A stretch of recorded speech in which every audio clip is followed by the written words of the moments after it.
ರಜ್ಜಿ ಹತ್ರ ಬರ್ತಾರೆ, ನೀನು ನಮ್ಮ ಪಕ್ಷಕ್ಕೆ ಬರಬೇಕು ಅಂತ.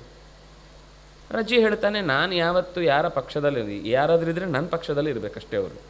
ನಾನು ಇನ್ನೊಬ್ಬರು ಪಕ್ಷಕ್ಕೆ ಬಂದು ಪಕ್ಷಾಂತರ ಆಗೋದು ಅಂತ ನನಗೆಲ್ಲ ಅಭ್ಯಾಸ ಇಲ್ಲ. ಯಾಕೆಂದರೆ ಇಲ್ಲಿ ನಾನು ರಾಜ, ನೀವು ಬಂದು ಬೇಡ್ತಾ ಇರೋರು ಬೇಡುವವನ, ಈಗ ಯಾರ ಹತ್ರ ಬೇಡಿಕೆ ಇಡ್ತಾ ಇದ್ದಾರೋ ಅವನ ಮಾತಿಗೆ ಬಗ್ಗಬೇಕು. ನಾನೇನು ನಿಮ್ಮ ಹತ್ರ ಕೇಳ್ತಾ ಇಲ್ಲ, ನೀವೇ ನನ್ನ ಹತ್ರ ಕೇಳ್ತಾ ಇರೋದು. ಅದರಿಂದಾಗಿ ನನ್ನನ್ನು ನಿಮ್ಮ ಪಕ್ಷಕ್ಕೆ ಸೇರಿಸ್ಕೊಳ್ಳೋದು ಅಂದರೆ ಏನು? ನಿಮ್ಮ ಪಕ್ಷದಲ್ಲಿ ಅಗತ್ಯ ನನಗಿಲ್ಲ ಅಲ್ಲ. ನೀನು ಇದ್ದರೆ ನಮಗೆ ತುಂಬ ಸಂತೋಷ ಆಗುತ್ತೆ, ನೀನು ನಮ್ಮ ಪಕ್ಷದಲ್ಲಿ ಇದ್ದರೆ ಏನು ಬೇಕಾದರೂ ನಿನಗೆ ಕೊಡಿಸ್ತೇವೆ. ಹೌದಾ, ಹಾಗಾದರೆ ನಿಮ್ಮ ಪಕ್ಷದ ಅಧ್ಯಕ್ಷಗಿರಿಯನ್ನೇ ಕೊಡಿ, ನಾನು ಅದನ್ನು ಬಯಸ್ತೇನೆ. ನೀವೇನು ಕೇಳಿದ್ರು ಕೊಡ್ತೇನೆ ಅಂತ ಹೇಳಿದಲ್ವ, ನಿಮ್ಮ ಅಧ್ಯಕ್ಷಗಿರಿಯನ್ನೇ ಕೊಡಿ. ಅಯ್ಯೋ ಅದೆಲ್ಲ ಆಗೋದಿಲ್ಲ, ನಮಗೆ ಅಧ್ಯಕ್ಷ ಈಗಾಗಲೇ ಬಲಿರಾಜ ಇದ್ದಾನೆ, ಅದರಿಂದಾಗ ಅವನನ್ನು ಬಿಟ್ಟು ನಾವು ಬರಲಿಕ್ಕೆ ಆಗೋದಿಲ್ಲ.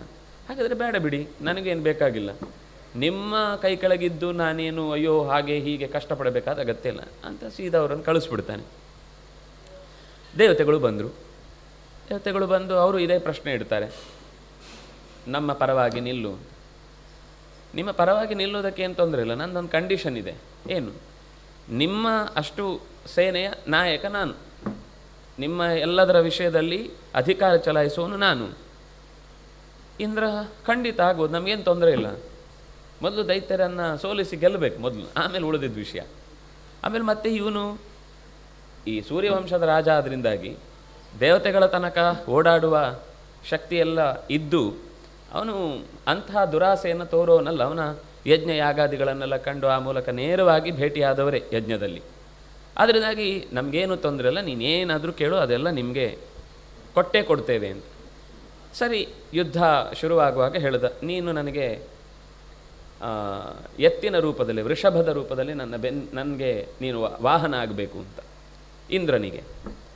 ಇಂದ್ರ ಆಯಿತು ಅಂದ. ಇಂದ್ರನ ಕಕುತ್ ಅಂದರೆ ಕುತ್ತಿಗೆ ಶಬ್ದ ಎಲ್ಲಿಂದ ಬಂತು ಅಂತ ಗೊತ್ತಾಯ್ತಲ್ವ. ಕಕುತ್ ಅನ್ನುವ ಶಬ್ದ ಕುತ್ತಿಗೆ ಶಬ್ದವನ್ನೇ ಹೇಳ್ತದೆ, ಚೂರಾಚೀಚೆ ಆಗಿದೆ ಅಕ್ಷರಗಳು ಬಳಸುವಾಗ. ಆ ಕುತ್ತಿಗೆಯ ಮೇಲೆ ಕುಳಿತು ದೇವತೆಗಳ ಪರವಾಗಿ ನಿಂತು ದೈತ್ಯರ ವಿರುದ್ಧ ಹೋರಾಡಿದ. ಹಾಗಾಗಿ